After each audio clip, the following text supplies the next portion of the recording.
This was my goal setting video for 2025, and I didn't post it until May, so I'm doing better this year.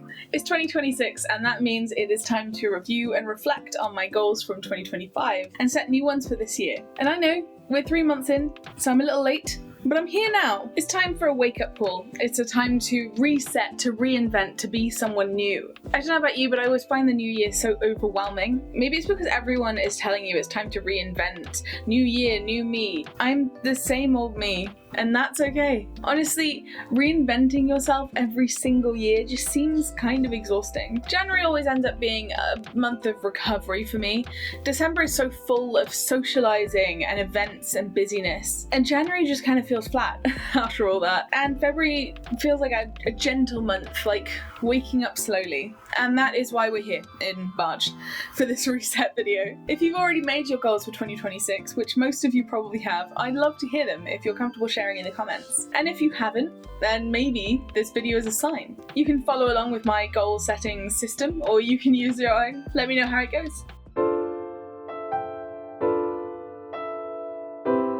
But let's start with reviewing 2025. My top goal for last year, although it wasn't included in my measurable goals section of that video, was to diversify my income. And unfortunately, I found that really difficult. I didn't really end up doing that in any meaningful way. My biggest problem, I think, was that I didn't really break it down into actionable steps. I didn't think about how I was going to actually diversify my income, and so it didn't really happen. Which is why measurable goals, like the ones I actually set in that video, are so important in my goal setting process. When I do look at the actual measurable goals I set, I think I did alright, to be honest. The first goal was market in a way that feels more personal. Now, over the past year, I've discovered that's really not all that measurable. I definitely feel like I've been a lot more open on socials, and I'm definitely more comfortable sharing a bit more about me and my life. However, because of the way algorithms work, a lot of the new people who have followed me or people who have seen my more personal content still don't actually know about my crochet. So I think overall I kind of failed on this one, but I can see places I can improve and ways to slightly alter this goal, so it's not an entire failure. My second goal was to work on 5 gifted collaborations this year, and I did just that. In fact, I managed 8. Of course, gifted collabs aren't the end goal here, but I really wanted to work on building my portfolio and my experience working in brand partnerships before working to get paid brand deals, and I think this was a great way to do that. My third goal was to set up 3 gifted collaborations with other small creators in 2025. However, I didn't do this one at all. I got a little overwhelmed with the whole idea of it, and it just kind of sat on the back burner for the entire year. However, it really wasn't a priority for me, so I don't feel too down about it, and I'm not sure if or when I'll do this one in the future. I think I realised that what I actually needed to do was focus and refine my small business a little more, and kind of work out what direction I'm going in with it before I start working with other creators on a gifted basis. Goal number 4 was to work on 5 art trades this year, and I did 4. I am super happy with that. I loved working with other artists to trade our work, and I got some wonderful things out of it. And it was also super nice to be able to get tattoos in a year where I was on a tattoo buying ban. So there is that. And my final goal was to publish 1 YouTube video per month and consistently post on social media. Now, this really is a goal of 2 parts. I quite clearly did not manage to post 1 YouTube video every single month. In fact, I only managed to post 3 YouTube videos the entire year. However, this is in the process of changing drastically for this year, and I'm really excited about it. As for the other part of the goal, I actually think I did really well.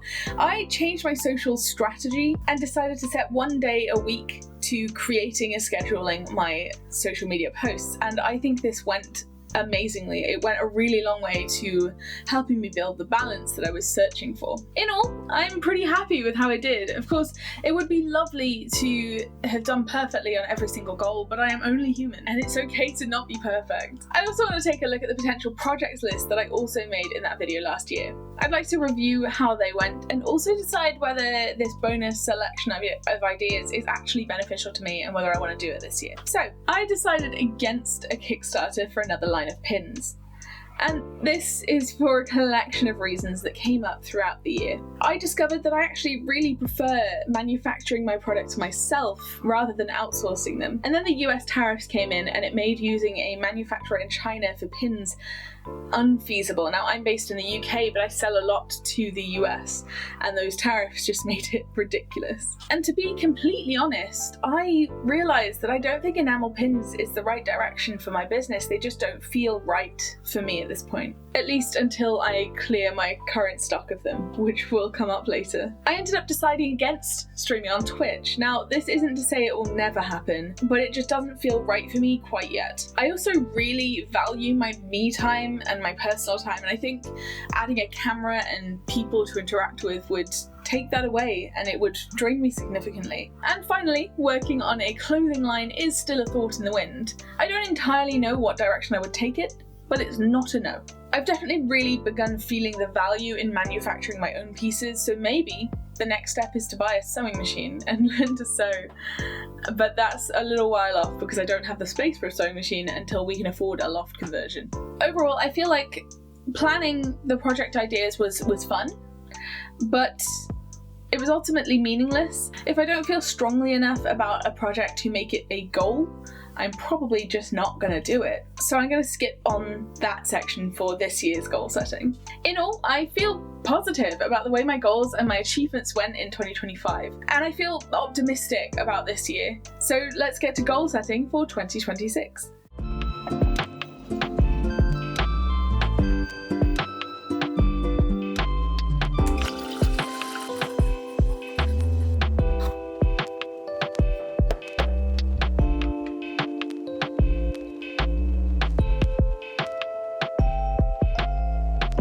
If I really think about it, my biggest lesson of 2025 was to actually break down my goals. Diversifying my income streams remains the most important thing for me right now as someone relying on their small business income, and I really didn't take any steps towards that last year. It has to be a priority for me this time around. Just like last year, I'm going to look at the things that I did well, separate to my goal setting. Last year, I found balance for myself, and I actually managed to adapt when energy levels were low, which for me is pretty massive. I think setting up one day a week to create and schedule all my social media went a really long way for this. I don't think I realized just how much time and energy it was sucking from me. As a result, I've been able to balance everything else pretty well. I gave myself time to practice other forms of art. Now, this fizzled out towards the end of the year, but I did do a little. And towards the end of the year, I spent a lot of time developing my fiber skill in both crochet and knitting through personal projects and pattern tests. So that was super fun. And I even managed to make a couple of clothes that I actually really love. I took on several more challenging commissions this year, commissions that I would have been so intimidated by in the past, and I'm really proud of having the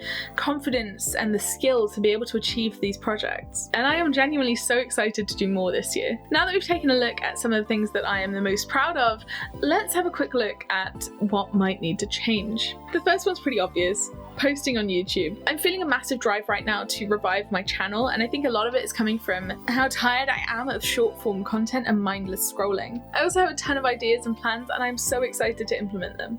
Next, I feel like it's time to expand my content in a sense. Up until now, I've been focused on creating crochet content because my small business is crochet based and I can offer value to fellow crocheters and crochet appreciators. However, I felt so stifled by that. When I first started creating content, there were a lot of people out there talking about how important it was to niche down, and I think I may have niched down just a little too hard. This year, I'm shifting focus and zooming out a little to create content based on creativity and a positive outlook and lifestyle. I feel like this will also give me a little more freedom to share more of my life, my home, and the kittens without it feeling super out of place, while still making the creative crochet content that a lot of you have subscribed for. Thirdly is diversifying my income. And honestly, it's really easy to say, but it is kind of hard to actually break down. Part of this for this year is that I'm going to focus really hard on monetizing this channel and also getting paid brand deals, which is a little terrifying if I'm honest. And finally,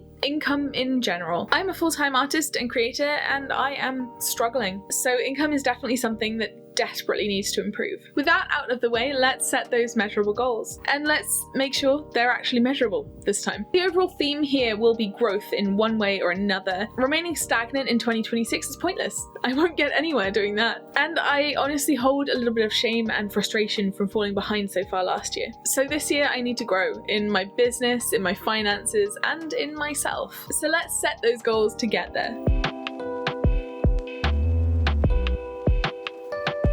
My first goal is about YouTube. I've always been super all or nothing in everything I do, so I think maybe the trick here is to stop trying to do this gradually and slowly. I know once a week is too much for me. I know that if I tried that I would burn myself out, and I also don't have the time to spend a whole week editing and filming a video when I've got a small business to run and crochet pieces to make. So my plan, that is actually already in action, is to post one video every 2 weeks. I already have ideas and scripts written down, footage being prepared, some videos already made and scheduled, and I have big plans to actually be here this year. The second goal is to break away from the gifted collab cycle and get one paid brand deal. It is so scary asking to be paid, but we all deserve to be paid for the work that we do. I think gifted collabs definitely have their place, and there are a select few I would still consider accepting.